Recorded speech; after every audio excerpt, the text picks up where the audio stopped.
I want you to stop for a moment and listen carefully, because what I am about to say may feel uncomfortable, but it is very important. Many people believe that the only way to learn English is to go to a classroom, pay for a course, follow a teacher, and study grammar step by step. This idea sounds normal, but it is not completely true. It is not that learning in a classroom is wrong, but it is incomplete. And when something is incomplete, it can slow your progress. Let me explain this in a very simple way. In most classes, English is taught like a subject, like math or history. You learn rules, you do exercises, you take tests, and you try to get the correct answer. This system is designed to help you pass, not to help you speak. And that is where the problem begins, because speaking is not about choosing the correct answer. Speaking is about expressing your thoughts in real time. In real life, nobody gives you 4 options. Nobody waits for you to check your grammar. You need to respond, even if your sentence is not perfect. This is why many students can understand English, can do grammar tests, but cannot speak when it really matters. It is not because they are not smart.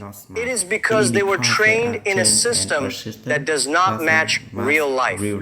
And here is something very important you need to understand. If you only learn English by studying rules, your brain becomes slow when you try to speak, because you are trying to remember, check, and correct at the same time. But speaking is fast. It needs flow, not perfection. So the real problem is not your ability. The real problem is the way you were trained. And when you understand this, something changes inside you. You stop blaming yourself, and you start looking for a better way to learn. Now, I am not telling you to stop learning. I am telling you to learn in a way that matches how speaking really works. Because English is not just something you study. It is something you use. And if you want to speak, you must start treating English as a skill you practice, not just a subject you memorize. Many people think they cannot speak English because they don't know enough words or grammar. But that is not the real problem. The real problem is how they were trained from the beginning. You were taught to study English like a subject, not to use it like a skill. In school or in many institutes, you learn rules. You write sentences. You choose the correct answer, but you rarely speak freely.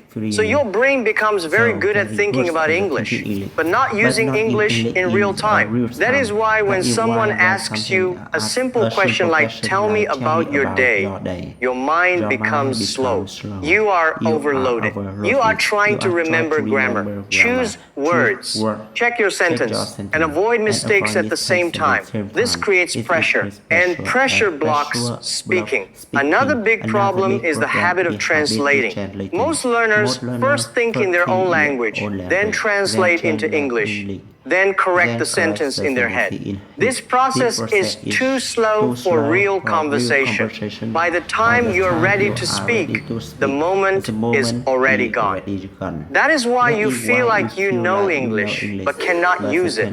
There is also something deeper: fear. Many learners are not afraid of English. They are afraid of being wrong in front of other people. Maybe in the past, someone corrected you too quickly, or you felt embarrassed when you made a mistake. These small experiences build a silent fear. So now, even when you have something to say, you stop yourself. Over time, this becomes a habit. You don't try, you don't speak, and your confidence becomes weaker. And here is something very important. Many learning environments are not designed for speaking. They focus on correct answers, not real communication. They interrupt you, they fix every mistake, and they don't give you enough time to finish your idea. But speaking is not about being perfect. Speaking is about expressing meaning. If you cannot finish a sentence without fear, you cannot build fluency. There is also also a missing piece that most people don't see. Speaking is a skill that needs three things working together: input, output, and correction. Input means you listen and read to understand how English sounds. Output means